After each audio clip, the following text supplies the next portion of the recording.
She found a key tucked in her grandfather's Bible, a place it had rested for 60 years. It opened a barn that had been sealed since 1961, and what she discovered inside would change not just her future, but the past she thought she knew. This is the story of how a forgotten inheritance became a fight for justice. If you've ever felt lost and wondered if there was a place for you in the world, hit that subscribe button because this story is for you. The day I turned 18 was the day I became homeless. It sounds dramatic, but it was just a fact written on a form in triplicate. Emancipated, aged out, released. They had a lot of sterile words for it. I stood on the gray steps of the county services building with a duffel bag in one hand and a thick manila envelope in the other. The bag held everything I owned. The envelope held the last 27 acres of a life that had never been mine.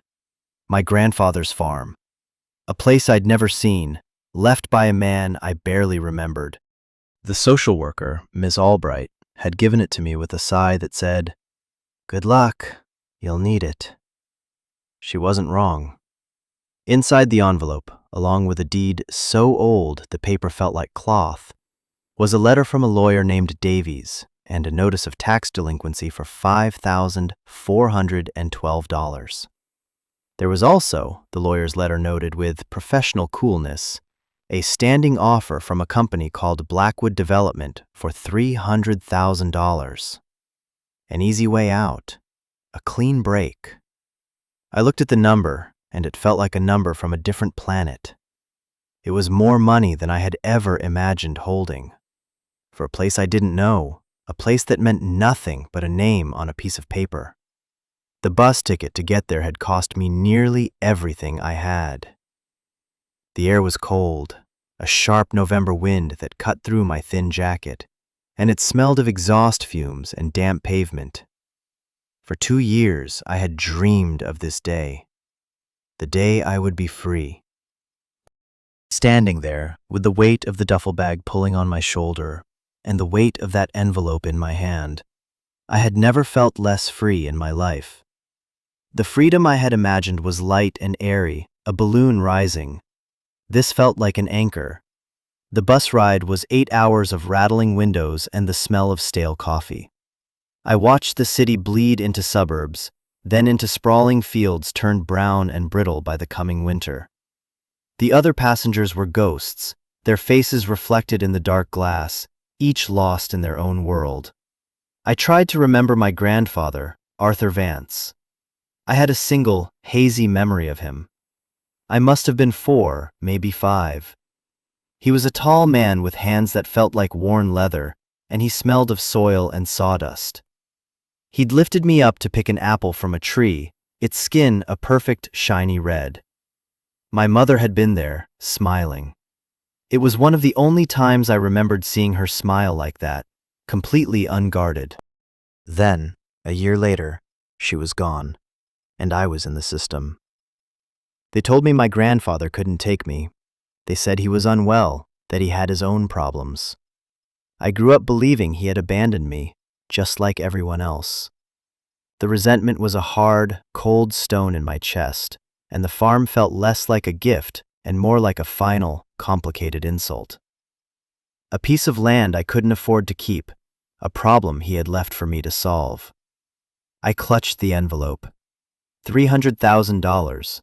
I could go anywhere, start over, get an apartment, a car, a life. It was the smart choice, the only choice, really.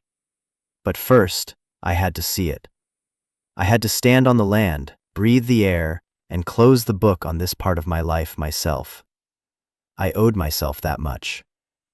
The bus dropped me at a crossroads with a gas station on one corner and nothing but fields on the other 3. The driver grunted, "That's your stop," and pulled away in a cloud of diesel smoke, leaving me in a sudden, profound silence.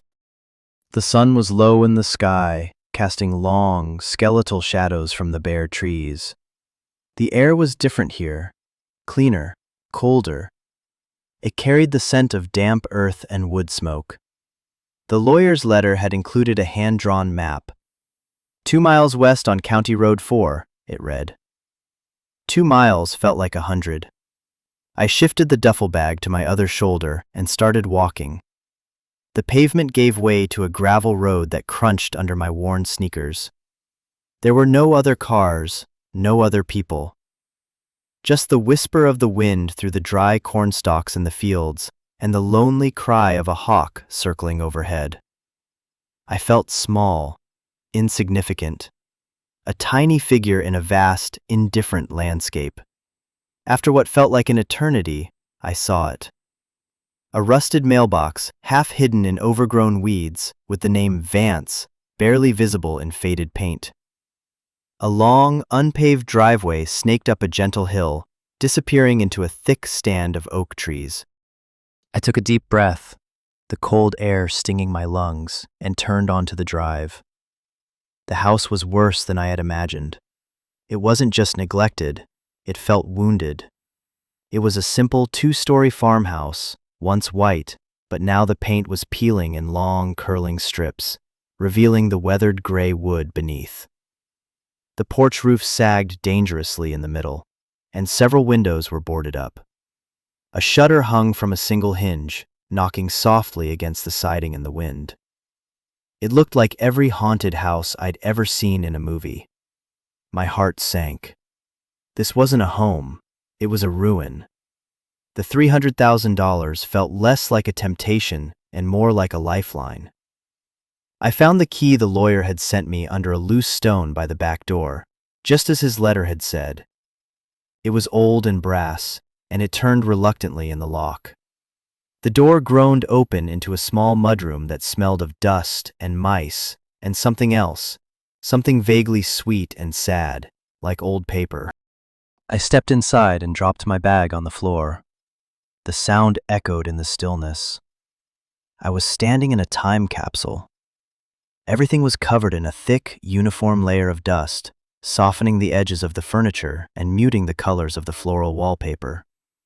In the kitchen, a calendar on the wall was turned to August 2012, the year he died. It looked like he had just walked out one day and never come back. I ran a finger along the wooden table, leaving a clean streak in the gray dust. I felt like an intruder, a ghost in someone else's past. I moved through the small house, room by room. The living room had a stone fireplace, a sagging armchair, and shelves filled with books. His bedroom was sparse, a simple wooden bed, a dresser, and a nightstand. On the nightstand, next to a pair of old reading glasses, was a Bible. It was a big, heavy book, the kind with a worn black leather cover and pages as thin as onion skin. I didn't know if my grandfather had been a religious man, but the book felt important. The leather was soft and cracked with age, and the spine was held together with a piece of what looked like electrical tape. I sat on the edge of the dusty bed and opened it. The pages fell open to the Psalms, and I saw his handwriting in the margins, spidery, faded blue ink. Notes, thoughts, underlined verses. It was a conversation he'd been having with himself, or with God. I wasn't looking for anything in particular, just a connection, a sign of the man I'd never known. As I gently turned a page, my fingers brushed against something thick tucked between the pages of the Book of Proverbs. It wasn't a bookmark. I carefully worked it free. It was a key. It was nothing like the modern brass key to the house. This one was heavy, made of dark, pitted iron, with an ornate, almost floral-shaped head and a long, solid shaft. It was a skeleton key, the kind you see in old movies. It felt ancient and important. Tucked in with it was a small, folded piece of paper, yellowed with age. I unfolded it carefully. Written in the same faded blue ink as the margin notes were 6 simple words. The truth is in the harvest. Harvest. The word felt out of place. It was November. The fields around the property were barren, harvested months ago. What truth?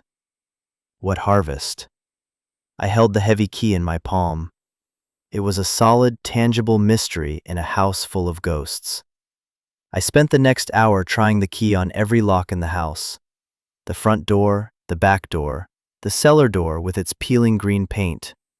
I tried it on the bedrooms, the closets, even a small locked writing desk in the living room.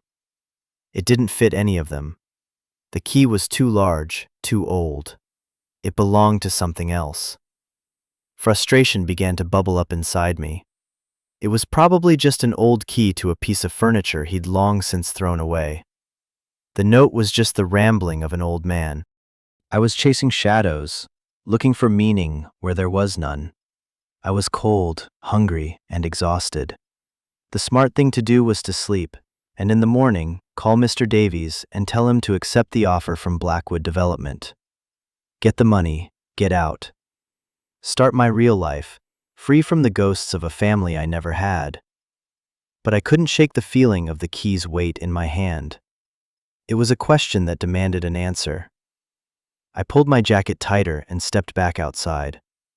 The sun had set, and the world was bathed in a deep, bruised twilight. The air was still, and the silence was absolute. My eyes scanned the property, past the dying apple orchard where I'd picked that one perfect apple, past a collapsed chicken coop, and settled on the barn. It stood at the far end of the property, a massive structure, even bigger than the house. Its red paint was almost entirely gone, weathered down to a pale, ghostly pink. Like the house, it looked derelict. But unlike the house, it looked sealed. I walked toward it, my feet sinking slightly into the damp soil. The closer I got, the more imposing it seemed. The main doors were huge, at least 15 feet high, and held shut by a thick, horizontal wooden beam set in heavy iron brackets. A massive, rust-covered padlock hung from a thick chain that bound the two doors together. The doors themselves were reinforced with newer-looking planks of wood that had been nailed horizontally across the seam. This wasn't just closed, it was fortified. Someone had gone to a lot of trouble to make sure it stayed shut. My heart started to beat a little faster. I looked at the padlock. It was an old, heavy-duty model, the kind I'd never seen before.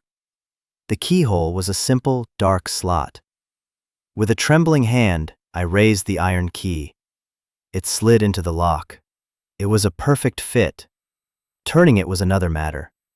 The rust was thick, and the mechanism had been frozen for decades. I put both hands on the key and pushed. Nothing. I gritted my teeth and threw my entire body weight into it, my shoulder pressing against the cold iron. For a moment, it still wouldn't budge.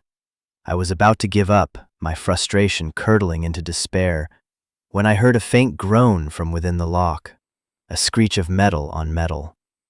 I pushed again, harder, a raw cry of effort escaping my lips.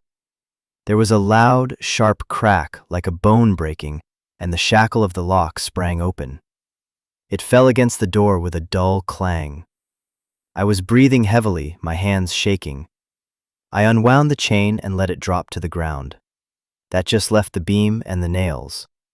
The beam was too heavy for me to lift out of the brackets on my own. I searched the overgrown area around the barn and found a long, rusted piece of pipe, probably part of an old fence. I jammed it under one end of the beam and used it as a lever. It took every ounce of my strength, my muscles screaming in protest, but slowly, painfully, I managed to pry the beam up and out of the brackets. It crashed to the ground, sending up a puff of dust. The nails were last. They were long and thick, driven deep into the wood. I had no tools. I looked around again, my eyes scanning the ground in the fading light. My gaze landed on the heavy padlock I had just broken. I picked it up. It was solid, heavy steel. I used its shackle as a wedge, hammering the body of the lock with a rock, driving the point under the head of a nail. It was brutal, clumsy work. The wood splintered and groaned. My hands were raw and bleeding by the time the first nail came loose with a shriek of protest. Then the second, then the third. Finally, after what felt like hours, the last nail was out. The doors were free. I stood there for a long moment, catching my breath, staring at the seam between the two massive doors. The last light of day was gone, and the world was dark. I hadn't thought to bring a light. My phone. I pulled it from my pocket. The battery was at 15%. It would have to do. I took another deep breath, placed my hands on the rough, splintered wood, and pulled. The door moved with a deep, shuddering groan that seemed to come from the earth itself, the sound of a tomb being opened. The air that rolled out of the barn was thick and cold, carrying the scent of ancient hay, dry rot, and something else. Something that smelled like time itself. It was the smell of a place that had been holding its breath for a very, very long time. I switched on my phone's flashlight, its thin beam cutting a nervous path through the absolute darkness. The light caught on a million dancing dust motes, a swirling galaxy of forgotten particles. I stepped inside, my footsteps echoing unnervingly in the vast, cavernous space. The beam swept across the interior. This wasn't a working barn. There was no farm equipment, no tractors, no stacks of hay bales. Instead, the entire space was filled with things. Objects, all draped in white canvas drop cloths, like sleeping giants. They were arranged in neat, orderly rows, creating aisles and pathways. It looked like someone had packed up an entire house and stored it here. I walked down one of the aisles, my light playing over the shrouded shapes. One was clearly a sofa. Another, a dining room table and chairs. A tall, rectangular shape was probably a grandfather clock. It was bizarre. Why would anyone seal all of this in a barn? I reached out and pulled the cloth off the nearest object. It was a beautiful wooden rocking horse, its paint faded but its carved mane still intricate. A child's toy. My light fell on a stack of cardboard boxes in a corner, their sides sagging and stained with mildew. I knelt and pried one open. It was filled with children's books, their covers bright and cheerful despite the dust. Goodnight Moon. Where the Wild Things Are. Books my mother might have read. A lump formed in my throat. This wasn't just storage. This was a life. A life that had been abruptly packed up and hidden away. In the center of the barn, larger than everything else, was a massive army green metal footlocker. It was a serious piece of hardware with heavy-duty latches and a thick, circular lock on the front. Unlike the barn door, there was no keyhole. It was a combination lock. A dead end. I felt a wave of exhaustion wash over me. I had come all this way, broken into this dusty mausoleum. For what? More questions. More mystery. My phone buzzed, a low battery warning. 10%. I sank down onto a dust-covered crate, the cold seeping through my jeans. The silence of the barn pressed in on me. I was alone, in the dark, in a place that held secrets I couldn't unlock. The developer's offer felt real again, a warm, bright light at the end of this dark, dusty tunnel. $300,000, a new life. No more ghosts, no more mysteries. It was the sensible thing to do. The next morning, I woke up stiff and cold on the living room sofa, wrapped in a dusty quilt I'd found in a closet. The gray morning light filtered through the dirty windows, illuminating the decay of the house. The reality of my situation settled on me like a shroud. I had no heat, no running water, and about $7 to my name. The romantic mystery of the barn felt foolish in the harsh light of day. I was a kid playing detective in a story that wasn't mine. I found my phone, which had died overnight, and plugged it into a wall socket, praying the electricity still worked. It did. A small miracle. While it charged, I made a decision. I would call the lawyer. I would take the deal. I had to. His number was on the letterhead. I dialed, my fingers feeling clumsy and thick. He answered on the second ring. Davies. His voice was brisk, no nonsense. Hello, Mr. Davies. This is Eliza Vance. There was a brief pause. Ah, Miss Vance. I was wondering when I'd hear from you. Did you make it to the property? Yes, I said, my voice sounding small. I'm here now. And? He asked. What are your thoughts on the Blackwood offer? I hesitated. I should just say yes. It was a simple word. The house is in pretty bad shape, I said, evading the question. That's an understatement, he replied, a hint of dry humor in his voice. Arthur let it go years ago. The offer from Blackwood is more than fair, considering the land value is mostly what they're after. They'll likely tear down the structures. The thought of the house and the barn being bulldozed sent a strange pang through my chest. Look, Miss Vance, he continued, his voice softening slightly, becoming pragmatic. You're 18 years old.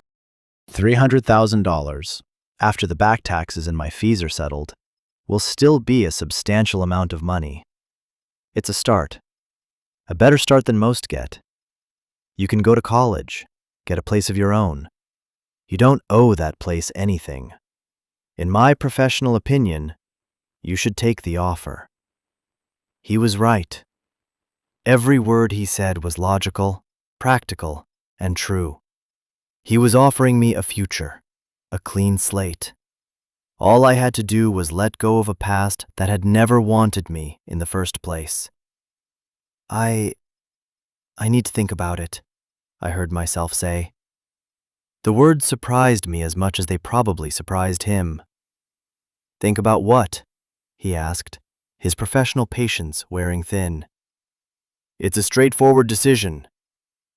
The note, I blurted out. There was a note in his Bible. It said, "The truth is in the harvest." And there was a key. There was a long silence on the other end of the line. I thought he might have hung up.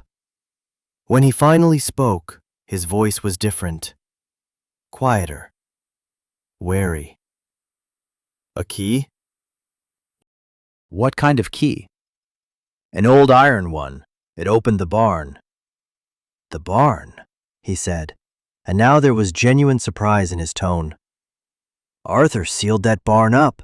It must have been 60 years ago. He never spoke of it. It's full of furniture, I said, and a big metal footlocker with a combination lock. Another silence. This one was longer, heavier. Eliza, he said, and it was the first time he'd used my first name. Arthur Vance was a complicated man. My father was his lawyer before me. There are things about his history, about your family's history with this land, that are difficult. The Blackwood family has wanted that property for a very, very long time. Blackwood. The same name as the development company. A cold dread started to creep up my spine. What kind of things? I asked. Things that are best left buried, he said firmly. My advice stands. Take the money, sign the papers, walk away and don't look back. It's the safest thing for you to do. Safest. The word hung in the air between us. This wasn't just a business deal anymore. I thanked him and hung up, my mind racing.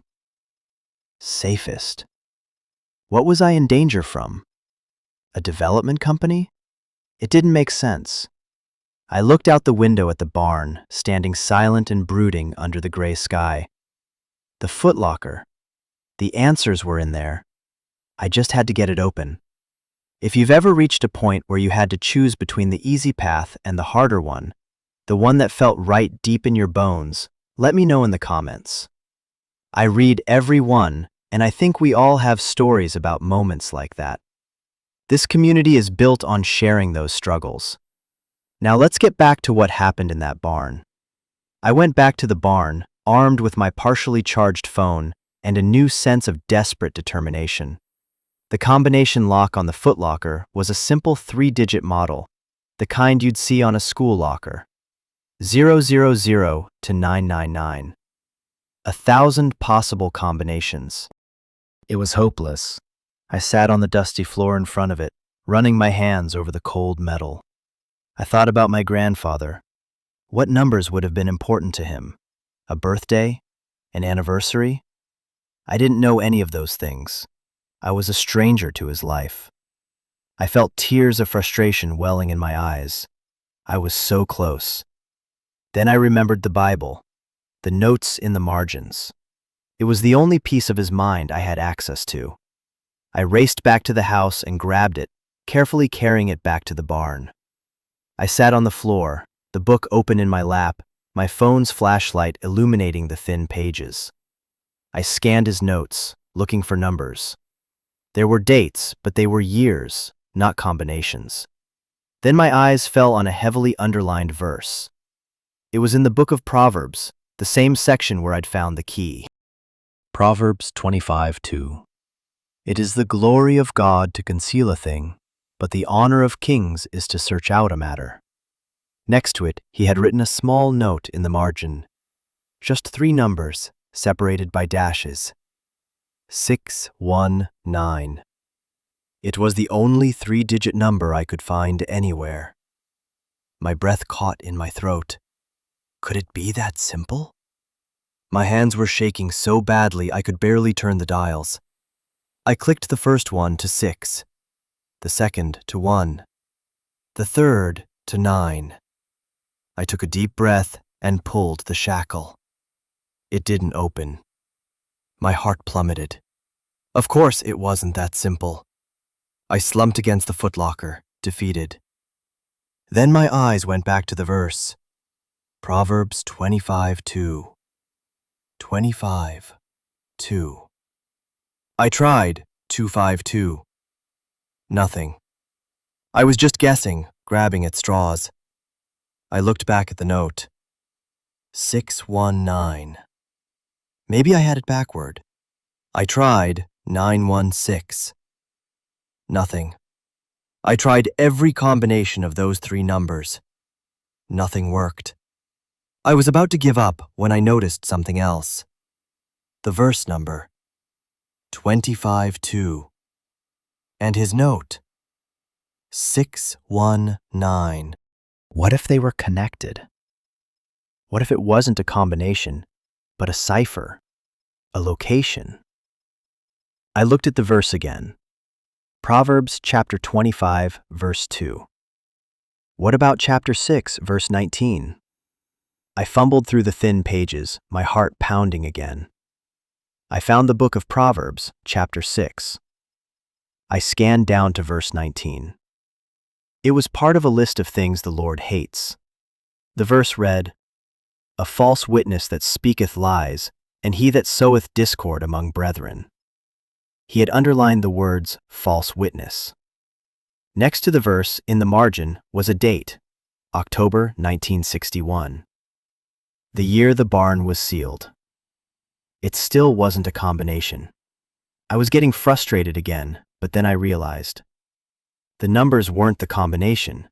They were a clue to the combination.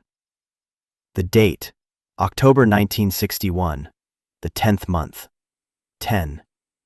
The year, 61. I tried 106. Nothing. I tried 061. The lock clicked open. A sound so small, so quiet, but it echoed in the cavernous barn like a gunshot. I stared at it for a full second, not believing it. Then, with a trembling hand, I lifted the heavy lid of the footlocker. The smell that rose from the chest was the smell of old paper, ink, and secrets. It was packed to the brim, not with money or jewels, but with paper. Stacks and stacks of letters, tied in bundles with faded ribbon. Thick leather-bound journals. Folders full of legal documents, maps, and photographs. This was my grandfather's life. This was his harvest. I lifted out the first bundle of letters. The return address was from a military base. They were from him, addressed to a woman named Eleanor Vance. My grandmother. I opened the first one. The date was 1958. His handwriting was neat, confident. The letters were beautiful, full of love and hope for their future on the farm. He wrote about the apple trees he was planting, the cow he'd bought, his dreams of building a life with her. Then I picked up a journal. The entries started in 1960. The tone was different, darker. He wrote about a man named Franklin Blackwood, a wealthy landowner from the next county. Blackwood wanted his land. He said it had a spring that he needed for his own cattle. He'd made an offer, a low one. Arthur had refused. Blackwood hadn't liked that. The journal entries became more sporadic, more fearful. Fences were cut. A prize bull was poisoned. Threats were made. Arthur went to the sheriff, but the sheriff was a friend of Blackwood's. Nothing was done. He was on his own. He started documenting everything, taking pictures of the cut fences, getting statements from neighbors who Blackwood had also intimidated. He was building a case. The false witness. Blackwood had bribed people to lie about Arthur, to say he was unstable, a drunk. He was trying to ruin his reputation, to force him off his land. Then came the entry from October 1961. It was short, frantic. He came to the house. Ellie wasn't here, thank God. He wasn't alone. It's gone too far. I have to get them away. I have to protect them. I'm packing everything, sealing the barn. This life is over. I'm sending Ellie and the baby away until I can make it safe. The baby. My mother. I sat there on the cold, dusty floor of the barn, the story of my family unfolding in my hands. My grandfather hadn't abandoned my mother. He had saved her. He sent her and my grandmother to live with relatives in another state, planning to follow once he had dealt with Blackwood. But he never got the chance. I found another folder, this one filled with newspaper clippings from 1962. A barn on a neighboring farm had burned down. Arson was suspected. Arthur Vance was arrested. A witness, one of Blackwood's employees, claimed he saw Arthur leaving the scene. A false witness. He was convicted on circumstantial evidence and served 2 years in prison. By the time he got out, his reputation was destroyed. My grandmother, believing he was a criminal and fearing for my mother's safety, had divorced him and disappeared. He had lost everything. His wife, his child, his good name. Everything except the land. He spent the rest of his life as a recluse, a broken man, living in the shadow of what Blackwood had done to him. But he never stopped fighting. The rest of the footlocker was filled with the evidence he had continued to gather over the decades. Financial records he'd gotten from a disgruntled Blackwood employee, taped confessions from people who had been forced off their land, evidence of illegal dumping, of bribery, of a pattern of criminal behavior stretching back 50 years. He had been building a case, not for a court of law that had already failed him, but for history, for the truth.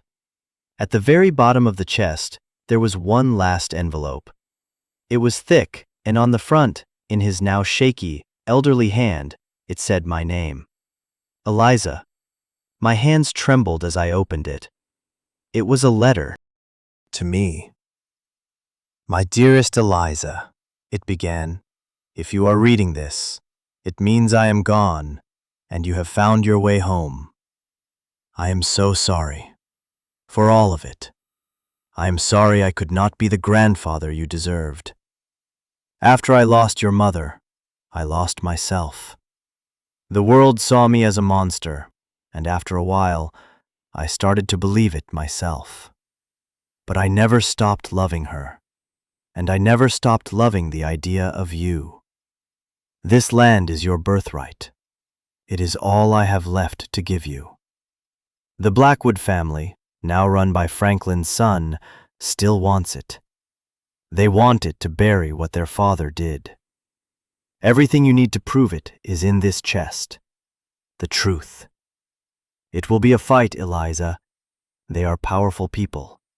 They will try to scare you. They will offer you money. It will be tempting to take it and run. I would not blame you if you did. Your safety is the most important thing. But if you choose to stay, if you choose to fight, know that you will not be fighting for a piece of dirt. You will be fighting for justice. For your mother, for me, for every family they have broken. The choice is yours. Whatever you decide, know that your grandfather loved you. Always. Tears were streaming down my face, dripping onto the old paper. The grief I felt was immense, a tidal wave of sorrow for the grandfather I never knew, for the mother I'd lost, for the life that had been stolen from all of us. The cold stone of resentment in my chest had dissolved, replaced by a burning, righteous anger. He hadn't abandoned me. He had been protecting me, even from beyond the grave. He had left me a choice, an inheritance far more valuable than land or money. He had left me the truth. But his letter wasn't finished. There was a postscript. P.S. A man needs to provide for his family. The fight will cost money. Your grandmother always said I was a fool for not trusting banks. She was probably right. Go to the northwest corner of the barn. Count 3 floorboards in from the wall. The 5th one is loose. What's under there is for you. Use it wisely. I stood up on shaky legs, my phone's flashlight beam dancing across the floor. I walked to the northwest corner. The floorboards were thick, ancient oak planks. I counted 3 in, then ran my hand along the 5th one. It felt solid. I pushed on it. Nothing. I stomped on it. It didn't budge. Then I remembered the rusted pipe I'd used to open the door. I fetched it and used the flattened end to pry at the edge of the board. It splintered slightly, then lifted.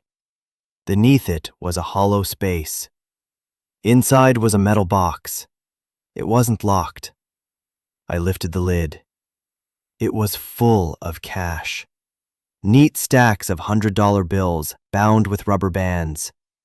I pulled one out. It was old, but still crisp. I started counting. I don't know how long it took. When I was done, I sat back, stunned. There was over $20,000 in that box. It wasn't a fortune, not compared to the developer's offer, but it was more money than I had ever seen. It was enough. It was enough to pay the back taxes. It was enough to fix the leaky roof. It was enough to hire a good lawyer. It was a fighting chance. I sat there for a long time, in the cold and the dark of the barn, surrounded by the ghosts of my family. The choice he had laid before me was no longer a choice. It was a calling.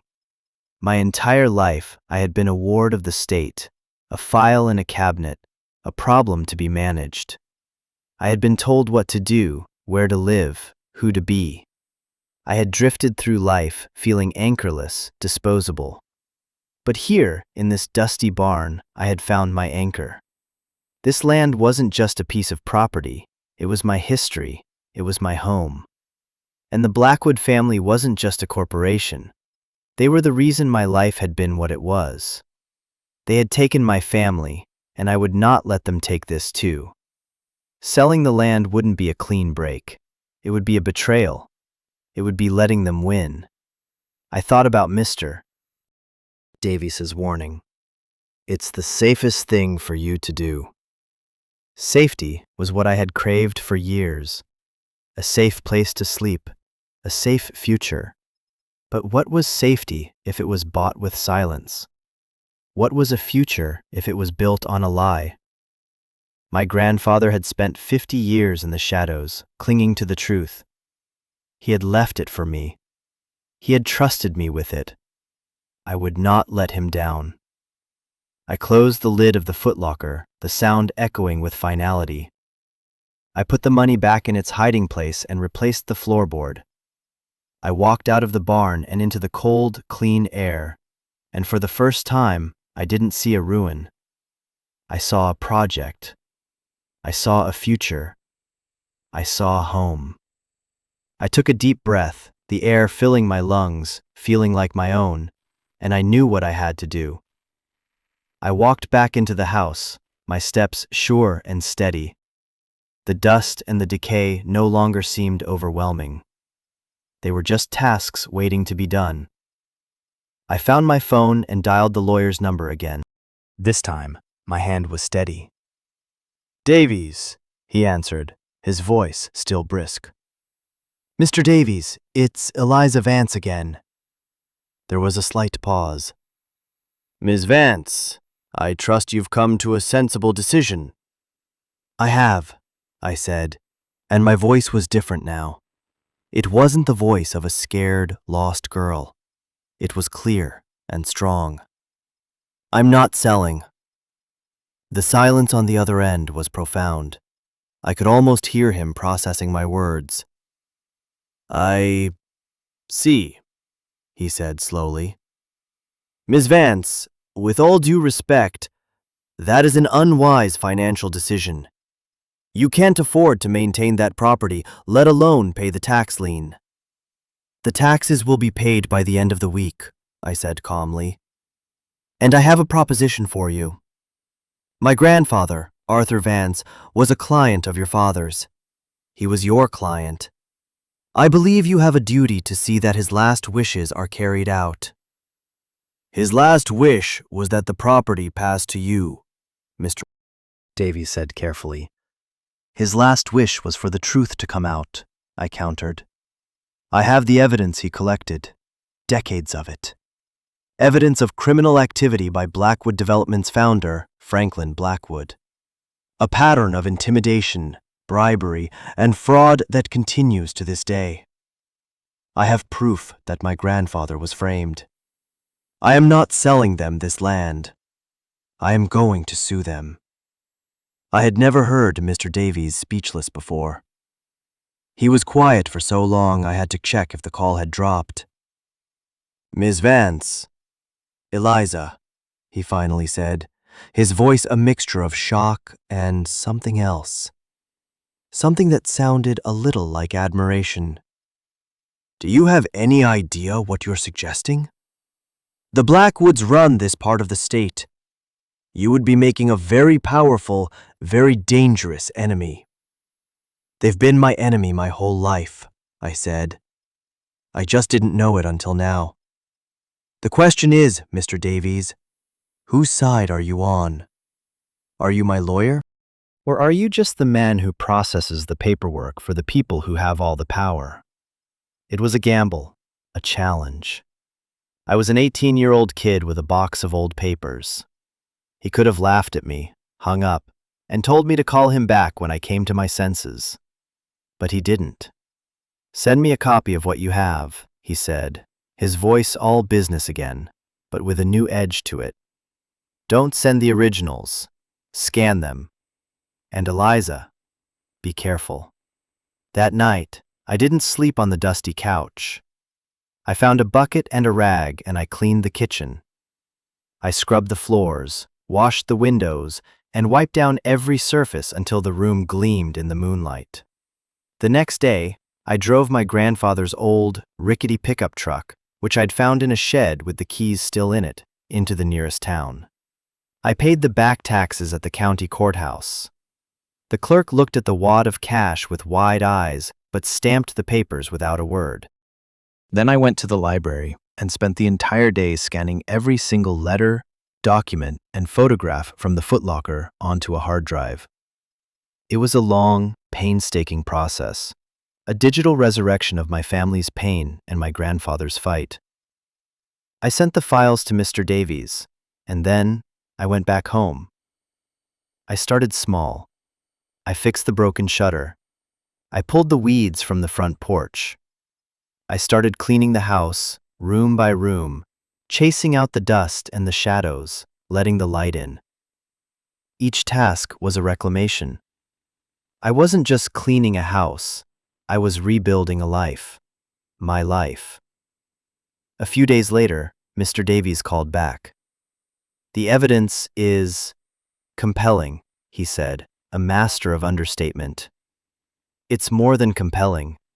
It's a roadmap of 50 years of corruption. We have a case. The fight has just begun. The legal battle will be long and ugly. Blackwood Development has already started to play dirty, sending surveyors to the edge of my property, filing frivolous motions. But I'm not scared. For the first time in my life, I know who I am. I am Eliza Vance, and this is my home. I am my grandfather's harvest. I am the truth he kept safe for 60 years. And I will not be silenced. This story, my story, isn't over. In many ways, it's just beginning. But the lesson I've learned is one that I want to share with all of you. Sometimes, the things we inherit aren't things at all. They're stories. They're truths. They're battles we're meant to fight. Home isn't just a place you live. It's a place you stand your ground. It's the story you belong to. If this story resonated with you, if you've ever had to fight for your own truth or find your own place to stand, please share your experience in the comments below. Your story matters. And if you want to follow my journey and hear more stories about second chances and the fight for what's right, make sure you subscribe to the channel and join our community. You are not alone in your struggle, and together, we can remind each other of the strength we all have inside. Thank you for listening.